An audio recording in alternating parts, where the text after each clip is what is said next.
So folks, hi, welcome. I'm James. Yeah, I'm Lee and we're Woodland Classroom. We're not actually hosting this though. We were supposed to be guests on somebody else's live and technical difficulties have meant we're hosting. So in just a moment, we'll pass you over to Emma and we'll let her explain what this live Facebook event is all about. But stick around, there should be plenty of good stuff. So Emma, hello. Hello, and thank you to those of you that are watching and waiting patiently with us while we've been trying to figure this out. It is absolutely going to call my own bad on that because we ended up with a computer where I couldn't hear James and Leah, but we have found a result and we're here. So I'm so grateful to be doing this with you guys tonight, and so grateful that we could do it on your page when it didn't work on mine. Well, that's okay. Hopefully some of your folks have made it over. I'll tell you what, folks, if you are watching this live, drop us a little comment in the chat to let us know that you're hearing us okay and it's working. And you can see us. Yes. So because, the minute I can't see our faces or Emma's, so please comment and let us know if this is working. Yes, I can see it. I'm actually on your page right now. I can see us live. Oh, that's fantastic. Great. Brilliant. Okay, folks, that should be technical stuff out of the way. I guess we should just go for it. And even though this is a Woodland Classroom event online, it's Emma Jane from Reroute who's organised this. So we're going to hand over to her, let her introduce who she is and what she's all about and what we're talking about tonight. Yes. Thank you, James. And it's so fantastic to be here. So for those of you that haven't met me before, my name is Emma Jane. I'm from Reroute Your Life, and I'm a spiritual growth coach who helps people who want to align with the rhythm of nature and have a spiritual path that's combined with nature based on Celtic and Nordic spirituality, but with no dogma. It's about finding your path and about finding what works for you. And I originally invited James and Woodland Classroom to come on tonight because winter solstice is coming up, and this is an amazing time of year for all of us as human beings. And I really wanted to have your perspective on winter solstice because you guys have the knowledge that I don't have yet. You have all the foraging, the bushcraft, all of these exciting things that I am so loving learning from you with your tree ID course and things like that. And I really wanted to bring that to my audience as well. So I'm crossing my fingers that they came over. So I think we'll just go straight in with one of the questions that I think is relevant to both of our what we do in the world with Woodland Classroom and with Reroute is I'd love to hear your input opinion on why you think it's important for 21st century people to have a connection with nature. That's a good question. Let's go with the big question. That's a massive question. Why is it important? Well, we've been helping people to connect with nature at a deeper level now for a few years. And well, go on. We are nature, aren't we? Yeah. And I'm sure most people watching this will completely agree with that. We're not separate. I know some people have a problem with the idea of reconnecting with nature because we've never been disconnected. We've always been a part of it, but it's a reconnection of our brains and our way of thinking rather than not actually being a part of nature. And that's what we're trying to do with positive activities through bushcraft, foraging, through making a winter solstice gathering in the woods, which is something that we've done traditionally over the past few years. It's about remembering that deep connection that I think perhaps has been forgotten in the busy life, and especially people who perhaps live in cities.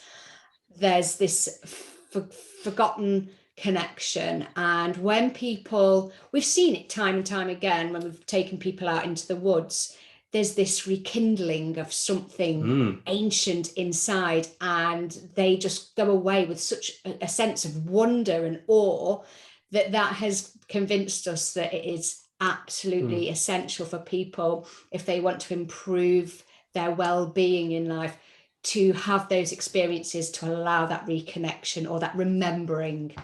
Yeah, it is. It's a grounding, it's a centering thing. It's remembering who we are and where we came from. It's remembering our childhood, which is very important, and the wonder we had at nature then, and getting in touch with that. And deep nature connection, however you may do it, there's so many different activities and routes you could go down. It's humbling because it's nature's one of those subjects. The more you learn about it, the bigger it gets. And they go, there's now this to learn about. And that's really good. Not that we should always approach it from an academic level, but it could be sensory, can't it, as well? Yeah, so there we go. Yeah, it's brilliant, the answer is. It's a big question, but I completely agree with everything you guys are saying. And I think one of the things that I've noticed for myself, I don't know if you guys have noticed this too, but when you start to really get your life aligned with nature, whether it's through a foraging perspective or a spiritual perspective, or the whole combined, for me, I think it teaches me there's times where, when nature slows down, it reminds me that that's my time to slow down, to get into that flow. And it actually makes it, that there's that hashtag that goes around, that it's hashtag it's okay to not be okay. And I think for me, having a life aligned with nature it's kind of like hashtag it's okay to take a break now, because you're able to have that calming down, because that's very much the season that we're in. So sort of moving a bit on to winter solstice, or summer solstice in the southern hemisphere, but winter solstice is where we're coming in the Wheel of the Year now. And we were working together for the Wheel of the Year last year on an online course, when you guys were walking with me on the Wheel of the Year on my course. I'd love to know from your perspective, what does winter solstice, this point in time, mean to you in terms of your relationship with nature? Yeah, as when we've run our own events out in the woods on the solstice, it's all about getting everyone to look around them and see what is happening in nature, then to reflect what is happening in their own lives. And usually the two are so far apart. We are running around like headless chickens, getting ready for Christmas. Everything needs to be perfect. But we're told everything needs to be perfect, aren't we? That's the message we're sold, aren't we? Yeah. We're sold that now, aren't we? Yeah. We're surrounded by social media and marketing and very clever psychology, and we can't get away from it. So being out in the woodland at solstice and reflecting on what nature's doing lets us reflect on what's happening in our own lives. And we go, I'm okay. Actually, this is a rest time. This is everything going deep into the roots and resting, and this moment of stillness. And yeah, it's an excellent reminder for everyone who experiences that. Absolutely. Yeah. Absolutely. And when did you individually, because I can't remember how long you guys have been together. I should know that because I've known you for a long time now. But how did you sort of start to celebrate the solstice? How did this start to become part of your lives, individually or together? It was very organic, really, wasn't it?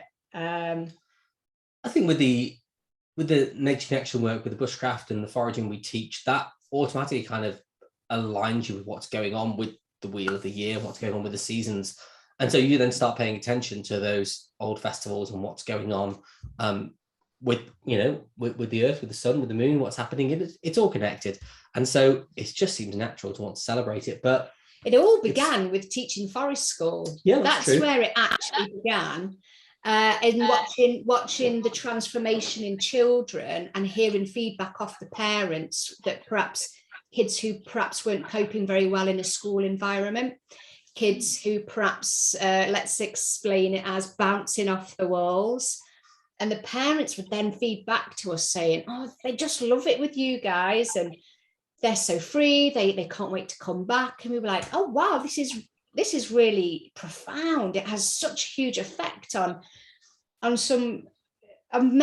the kids, not just the ones that are struggling in school, but all of them. And it just then organically grew. And I was training to be a counsellor at the same time. So my love of working therapeutically with people, and James is then developing career in teaching bushcraft, so taking forest school much further. And it's just become what it's become. It's become quite a point in the calendar, hasn't it, really? Obviously a little bit stopped by the pandemic. We haven't managed to run our solstice last year, and we're not running it this year. But the 3 years before, we ran it, and it was a lot of fun. It kind of like the solstices and the Celtic wheel has been the next step in the progression. When you go deep into nature connection, you will end up there. You can't avoid it. Absolutely. And I mean, that's completely, as you guys know, that's what, for those of you who haven't met me before, that's what I work with the Wheel of the Year. And I run a course called Walking the Wheel of the Year to help align with that. And I think it's really interesting, the three of us in this space, because we have these three different paths that have come together to get this understanding of nature. It's such an amazing space to be working in. Now, obviously, a lot of what you guys do is the bushcraft and the foraging, and I am a complete novice to this. As you know, I am starting out my journey, and I would love to know more about why to do foraging. What do you think? Why is it you do it, and what do people get out of it from your perspective, working with teaching this? I think it comes back to deep nature connection. Foraging and wild food is a great way to connect people with nature, because everybody likes food. Everybody likes good food.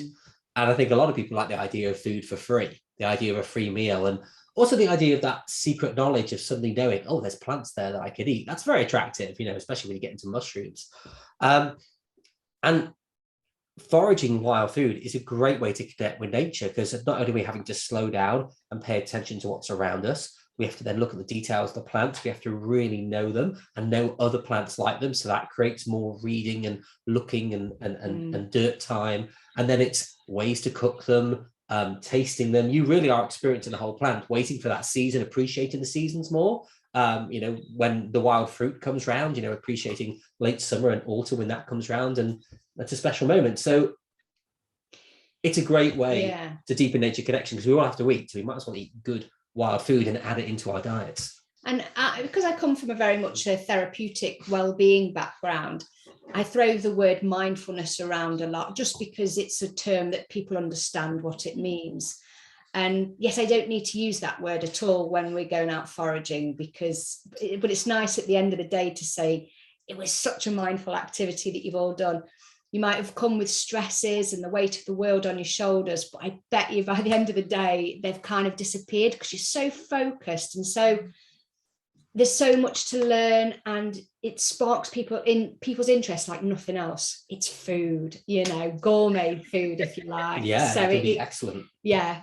And it's that gathering together, cooking together around the fire in a fire circle, that again is that remembering something deeper within. Absolutely. Definitely. I think it's kind of that sensory experience. It brings us back into that that immediate response society brain that we've got designed for. We live in a different type of society today. We live in this delayed response society, and coming into, it seems to me, with the foraging, coming from the spiritual background with nature, bringing the foraging in, it sort of sparks something through the senses that gives you that spiritual connection, but also that DNA connection to nature. So powerful.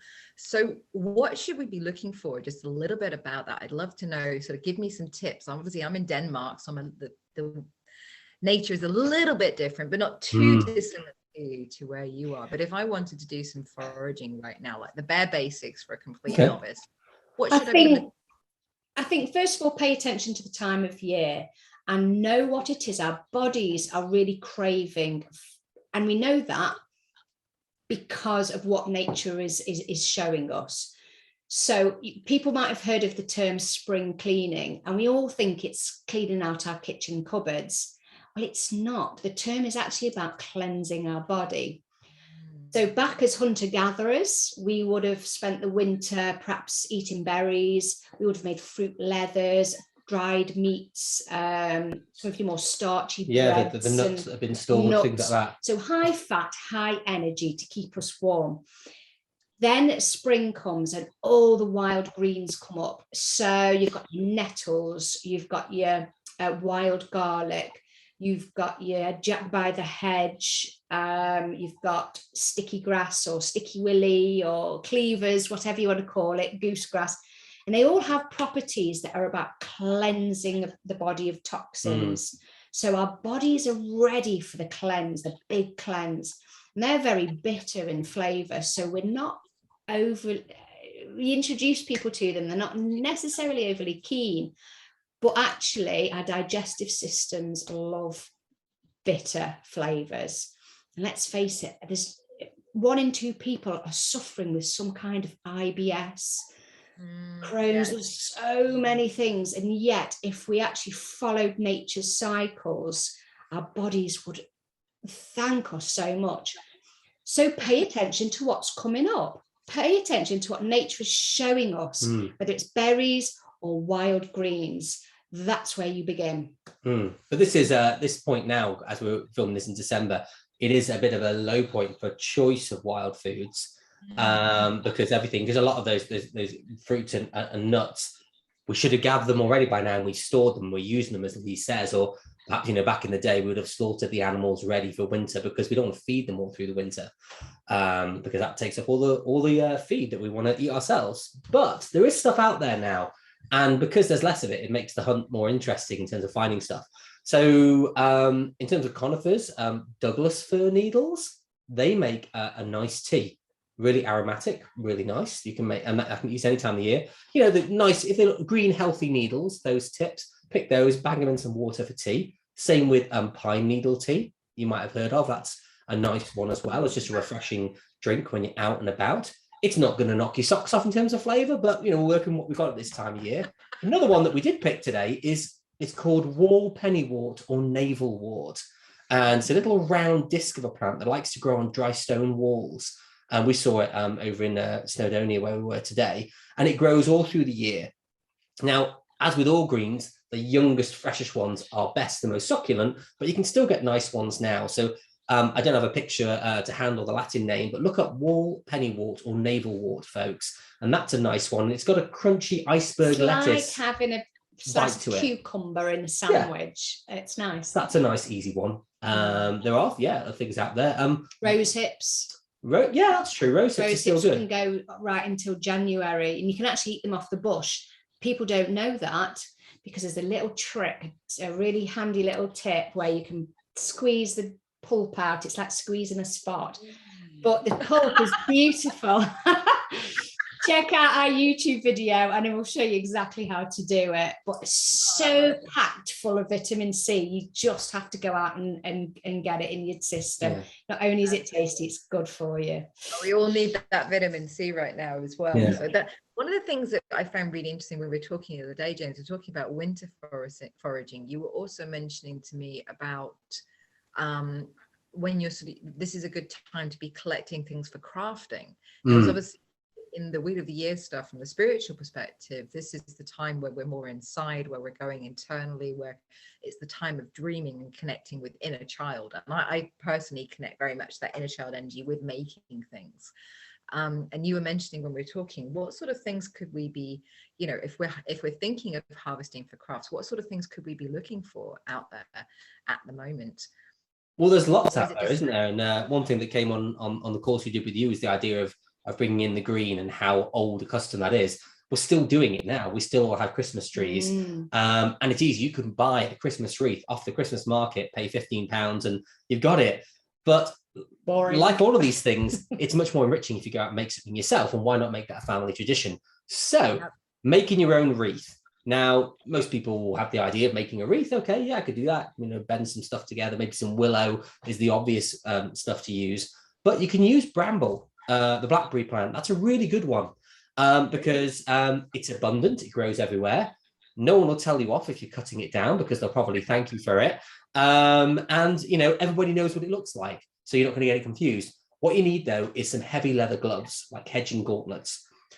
Find long trailing ones, as long as you can, not too woody, so kind of no thicker than your finger, nice long ones. Cut it off at the base, get 2 leather gloves, and then just run your hands down, and it will get all the spikes off, all the spines and all the side branches will come off, and you'll end up, once you kind of weaken it and make it a bit pliable, on your knee, perhaps against your knee, then you start twirling it round and weaving it in itself, and you get some really long material, which once you put 2 or 3 together, you can get a really nice base for a wreath.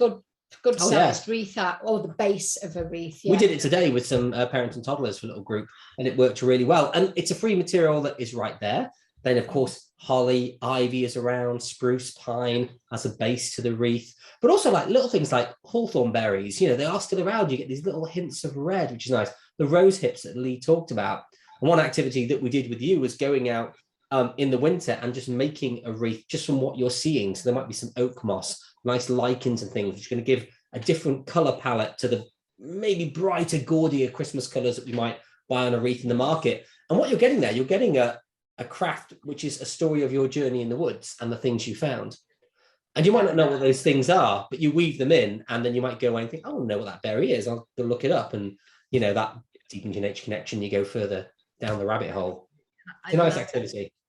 I love that activity. We actually do it every year. So for those of you that don't know about Bring Green, it's something we've done for centuries in the UK, where we've basically invited the spirits of nature. It's one of the reasons we decorate the house today. And the way that I've incorporated it from a sort of more celebrating the solstice, not just making a garland, but actually making a sun wheel, which is basically a 4-pronged wheel, which is a very old Nordic symbol of the solstice. But we do this every year now as our family tradition. We go out into the woods and we make a big thing of it, and we come back and have hot chocolate and then weave the garlands. And it's just become, like you say, it is that story of that time. And we keep our wheels. So I'm actually looking, I can see the one that we made last year when we did it together. And then we burn it every winter solstice and have the new one. So we carry that energy with us throughout the year. So it's a nice way to combine the practical and the spiritual in one very, very simple and beautiful activity. So one of the things that I know you told me about the other day, that was one of your blog posts about something really amazing you can make at this time of year, was it boozy berry chocolate? Boozy berry chocolates. Yeah, it's so awesome. And this is for people who perhaps already do a little bit of foraging and making their like slow gins and things like that. Well, that's it. For a lot of people, foraging could just consist of, oh, I make slow gin every year. That's one thing I do. If that is the only thing you do in your foraging journey so far, then there's something else you can do with those slows. So yeah, and we actually made last year throughout the berry season, so starting, it would have been in August, perhaps even before. The first berries would have been the wild raspberries and the wild strawberries, then the blackberries. There were some cherries as well from June. Cherries, and we made a brandy berry pot. So we filled up the pot, great big pot like that, and with lots of berries, lots of brandy, all the way to the rose hips sort of at the end, and pulled out the blackberries. Worked really well. The sloes, you have to cut away the stone. There was some raspberry in there as well, some raspberries. I think they were the best ones, soaked in brandy, and then we put them in a ice cube tray, a sprinkling of cinnamon, some grated nutmeg, was it? Orange zest, and then we got some green and blacks, 70% dark chocolate, poured it in, and it's set in the fridge. And then we got some gold spray just to make them look really fancy. But I can't tell you how amazing they were.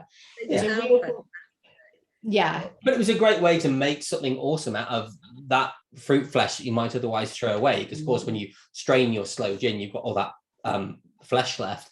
And, you know, that might just go in the bin. You know, you've got your liquid. But, you know, if you de-stone those and you didn't have to do anything else with them, just pop those then in the ice cube trays with your dark chocolate and a bit of spice. The only warning with this is don't use elderberries, because you'll end up with the seeds in your chocolates, and they contain the tiniest amount of arsenic or cyanide, arsenic. And so they can give you a bit of a dicky tummy. And rose hips, it would take forever to cut away the seeds, because they're hairy and an irritant. So it's just flesh that we're talking about, isn't it? Getting some really good comments in the comments here at the moment, so I'm just going to jump in briefly, because I'm enjoying this so much. I could sit and find out information from you guys all night, but we do have lots of people with us here tonight as well. For those of you that have just gone and you haven't met me before, I'm Emma Jane from Reroute Your Life, and James and Lee are allowing me to use the Woodland classroom space because the tech didn't work on the Reroute Your Life space, so we're combining our efforts tonight to talk about this. It's a good collab. And there's some great, lovely comments. Someone's mentioned that I'm very quiet compared to James and Lee. Yes, I'm having to use a very old laptop because everything died today. So if you can't hear me, put it in the comments and I will speak up a little bit louder. Lucy, you asked when the winter solstice is this year, and it's on the 21st this year. That's the thing with solstice. it falls between the 20th, 21st, 22nd, and it does change slightly every year. So this is the wonderful thing about Google. You can go and look it up and find out exactly when it is. So it's the 21st. And one of the things I always say is the best thing to do on solstice is actually see the sunset the night before. So you're saying goodbye to the sun of that part of the year, and then seeing the sun in the morning. If you can arrange to do that, it's a really magical experience. Esmeralda, you're saying that you're stress-free in nature. That's fantastic.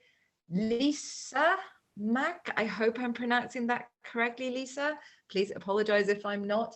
You've said, where can I find all of this information? Is there a book or can I buy a website? Well, that's something depending on which information you want. I'll talk about what I've got, and then James and Leah, I think you've got something that they're really going to be interested in as well. But if you want to know more about the historical, spiritual sides of winter solstice or of working with nature, my website, rerootyourlifecourses.podia.com. I have lots of ebooks. I have an Understanding Yule ebook, which is out now. I think it's $7.99.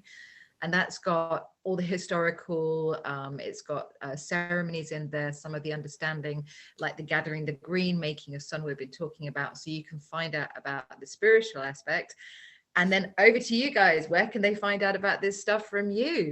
Yeah. So if you're interested in the spiritual side, definitely go through Emma.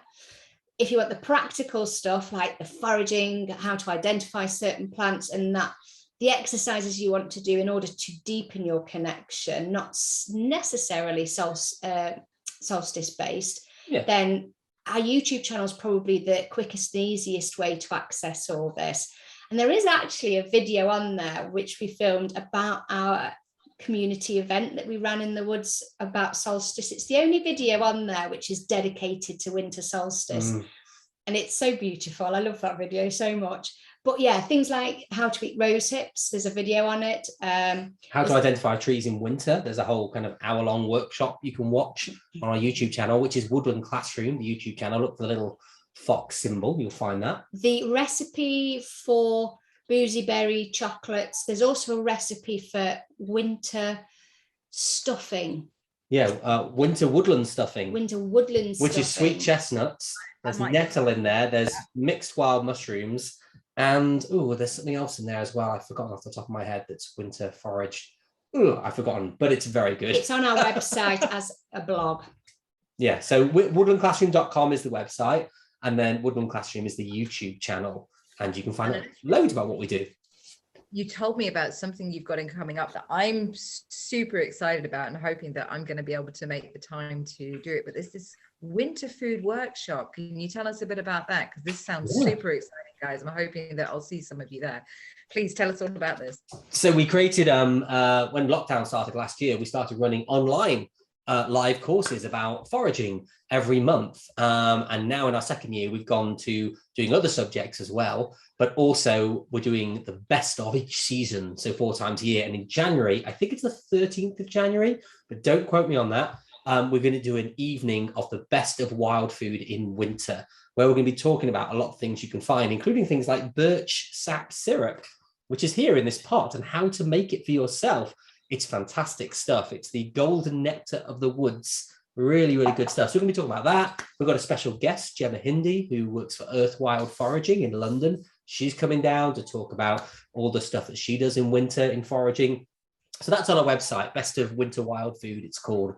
And I think it's 13th of January off the top of my head. Yeah, it's £11 for a ticket, and it's an hour and a half of all, We share all the images, and it's been really popular last year. And like I say, we condense it now down just to the 4 seasons rather than monthly.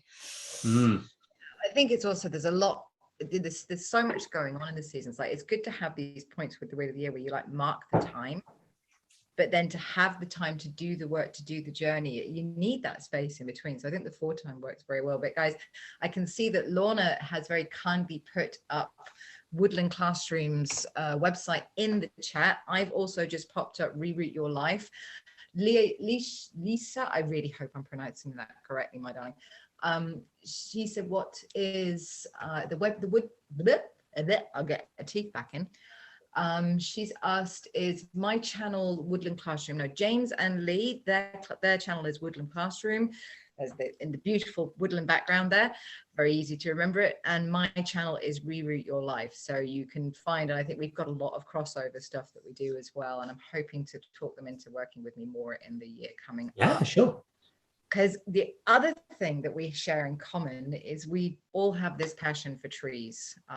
This is something for me spiritually. I work a lot with tree energy. You guys know the Tree of Life meditation that is core thing of what I do, and Ogham as well is one of my absolute passions, and I know that's the same for you guys as well. So just sort of we're going to get in the trees a little bit quickly before we wrap up tonight. I'd love to know how you guys got interested, and specifically James, how you got interested in trees. And he knows why I'm asking this. I know why you're asking me this, because we had our little offline chat the other day where you have your professional reason why you got into trees, to impress people, and then you have your real personal reason, which you don't tell anyone. But Em is forcing my hand.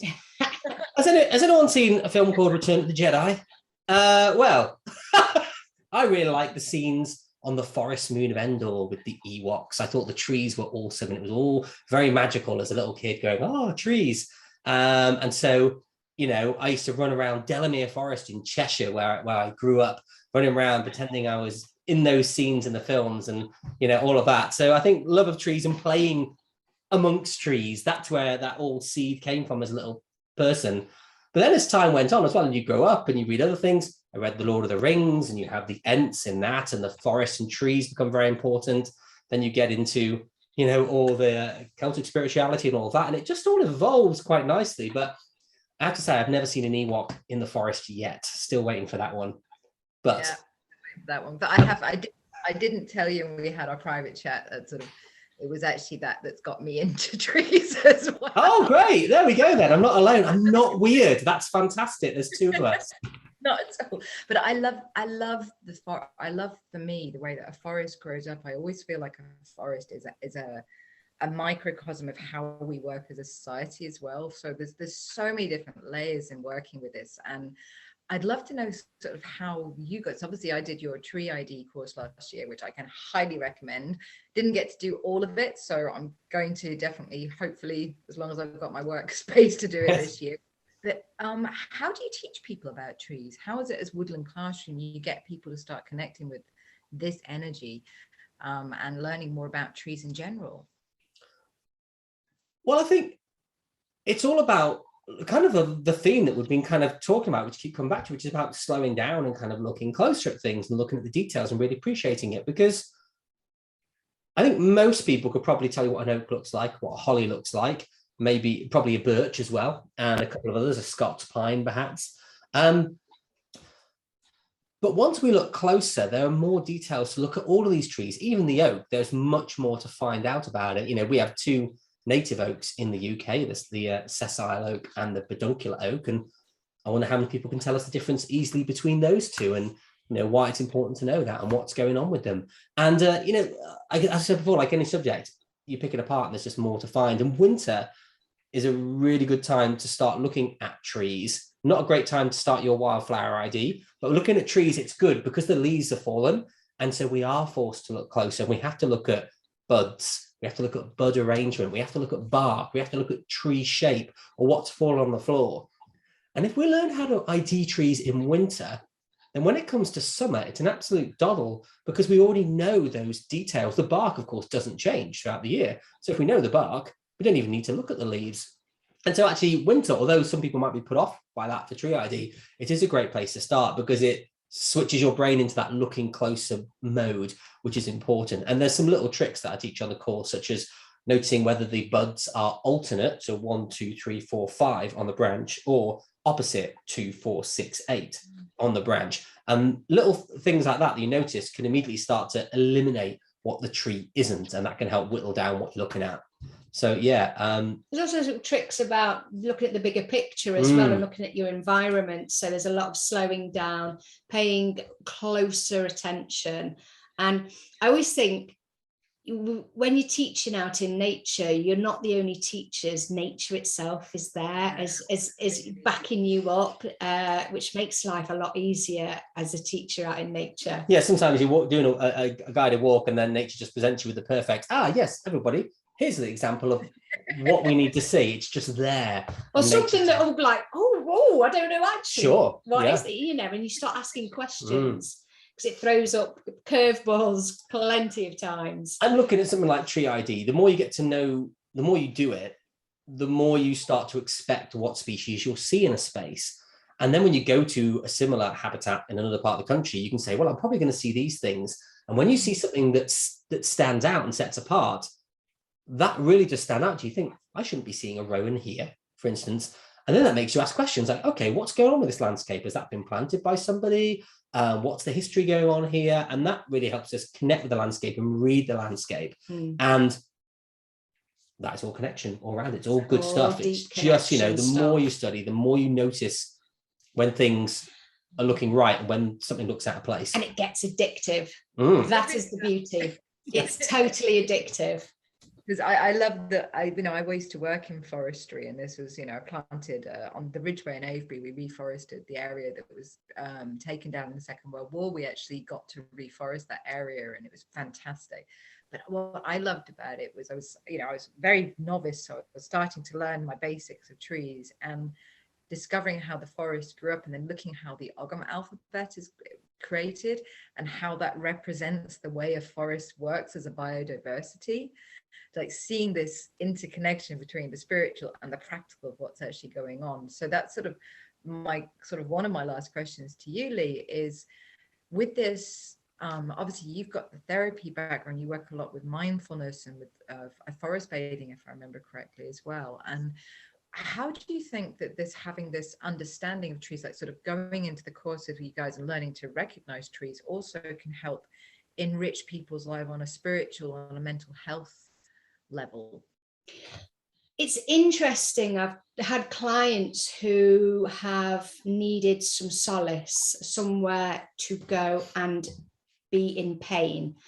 And there's very often they've said there's a tree where there's a branch, they can sit in it. There's something solid, unmoving, and totally reliable about a tree. It's going nowhere, and it will absorb your energy no matter how negative and how painful it is, and it won't budge. There's reflection to be had about perhaps we want to reflect about letting go of something in our lives, and we can just sit in autumn and watch the tree let go of all the leaves, and we can just really reflect on how that feels to us, about the whole idea of letting go. So those are two examples there. The tree meditation, which you mentioned, it's, I don't know, there's something so solid about the tree, the roots. People get comfort, don't they, from trees? And there is something like an oak tree, an old oak tree, it doesn't even have to be a veteran, just a mature oak tree has a sense of permanence about it. Everything I said is solid.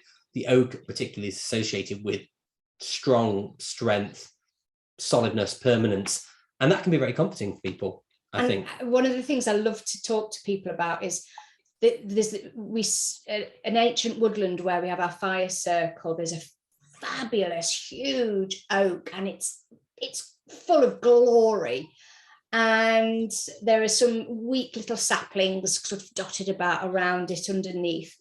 And I say to people, that oak takes what it needs. It doesn't consider perhaps the needs of these little saplings around it. Is it being selfish, like we think our own, like if we don't give to others, it's about this thinking about giving to ourselves first, putting our needs at the top of our list of priorities. Is the tree wrong for doing that? No, of course it isn't, because in all that tree's glory, it then is able to give life to, I think, 2,000 species, which is possible for that oak to give life to. I'm sure it's 2,000. It's a big number. Something. The Woodland Trust had it on a big poster. So from lichens to birds to fungi. So that tree putting its needs first is able then to give so much to others, and that is a wonderful thing to reflect on in our own lives. Absolutely. I'd love to hear from the guys that are watching if you've got any tree connections yourselves, or any particular trees that you connect with. Do please put that into the comments. So you were saying, James, about this is the perfect time of year to start looking into this and learning more about trees and getting to know.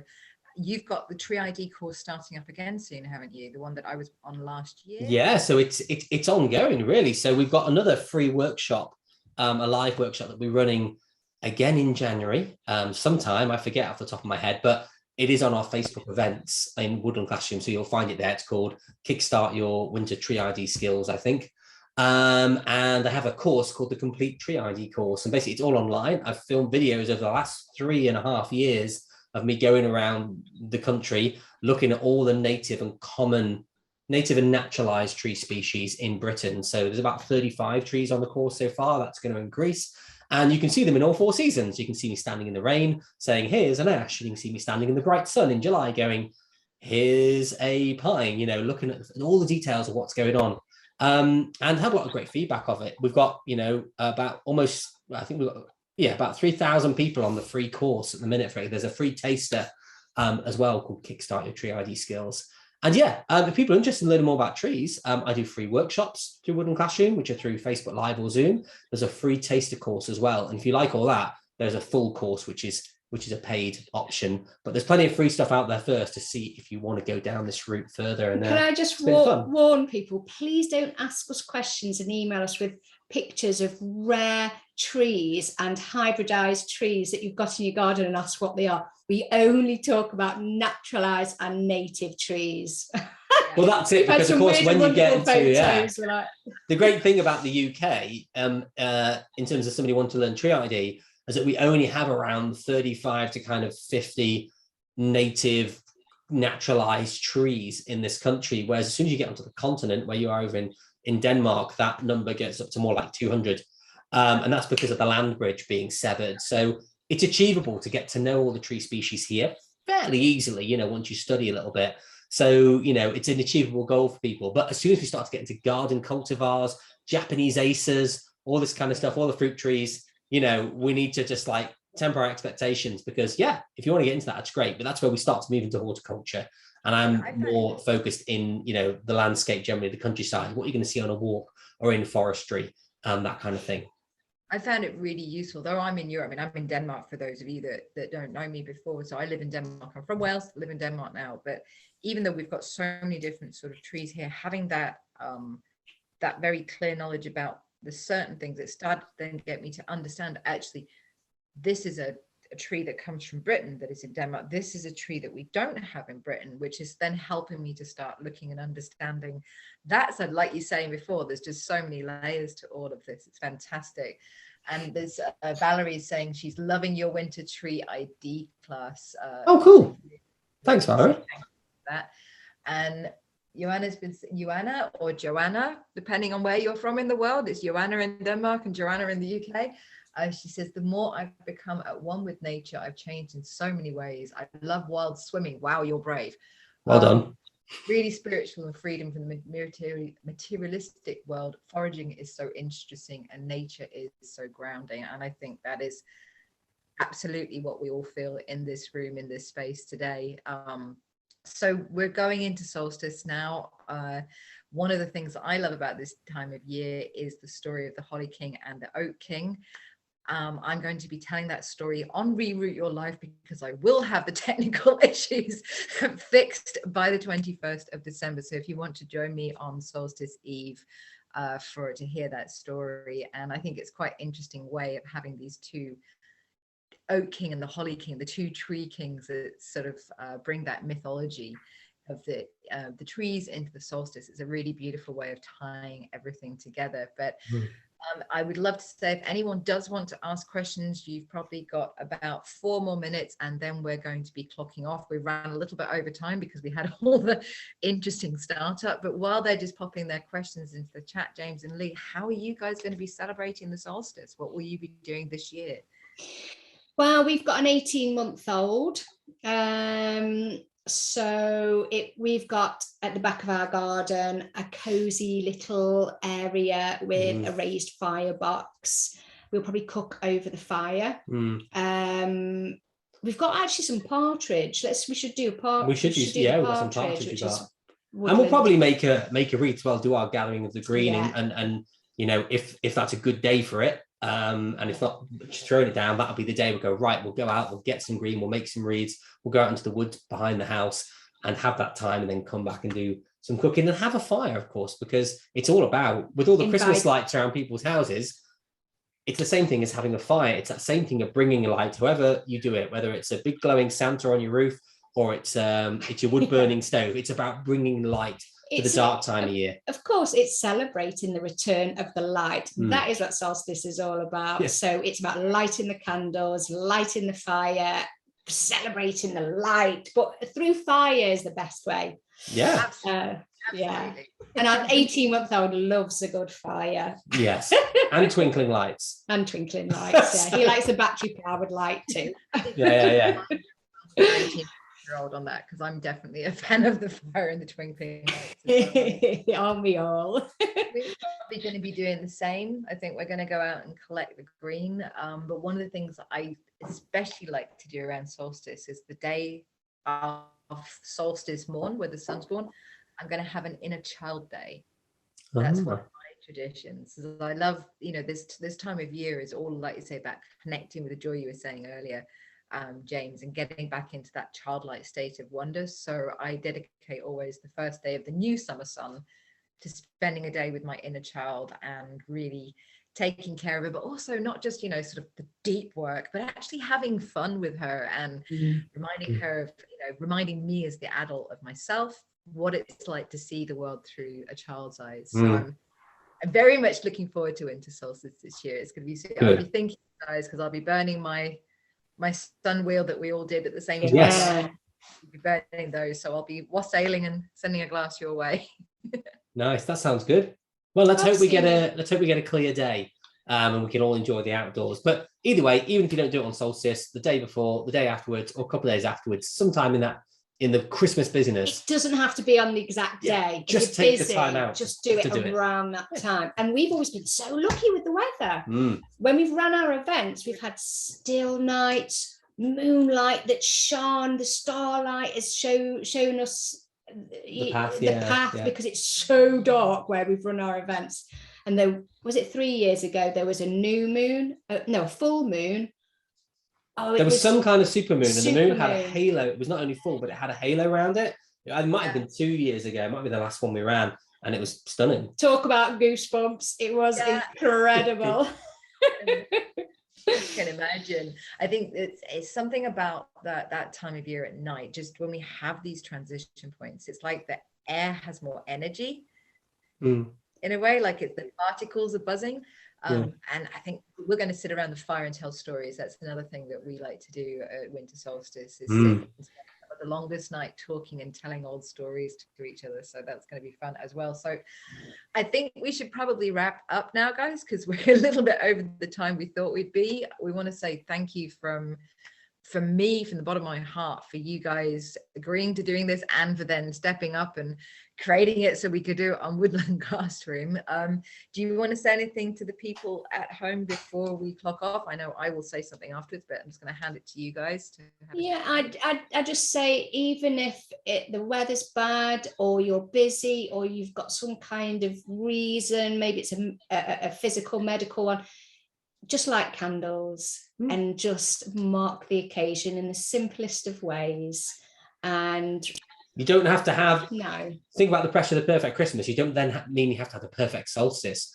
Just do something for yourself and for the loved ones around you, And we'll put some links, Emma and us, into the comments, because this will be on our Facebook page to look at. Please share it with people, but also we'll put links to certain videos we think you might want to watch, or the courses that we've talked about, so you can take a look. But enjoy and reflect what you're seeing outside. Reflect on how that mirrors what's going on inside you. Exactly. Thank you. Yeah, thanks for watching, everyone. Appreciate you taking time to watch. And thanks, Emma, for inviting us. And do check out Emma's stuff as well. She's got some good stuff there, so check out. I'm going to pop a few things there. If you want to know more about the Celtic and the Nordic perspective of Yule and the historical spiritual side of things, I'll put the link to the new ebook. I'm pointing over here because I can see your website here, but I'll put the link down here so you can have a look at that. And if you do want to talk to me and want to find out more about nature spirituality from what I do, you are very, very welcome to send me a message on Instagram, which is at Reroot Your Life, because if you send me a message on Instagram, I will get back to you personally and start a discussion, see if I can help you find your path, because as far as I'm concerned, the most important thing in life is that you reroute. You know, we get to the roots of nature, we get connected in ourselves, and we enjoy our life's journey. And I live to help people find that connection. So reach out if you need me at Reroot Your Life. Thank you so much, guys. Thank you for being here tonight. I'll pass it over to you, James, to finish it off. If you stop the stream, and then we can quickly have a little chat. Okay, right. Thanks, folks. Thanks for watching. I will try and stop the live stream. Bye-bye. Let's see, because we're nature people. How do you stop this thing? Is it end? Dum ba dum ba dum ba dum ba dum.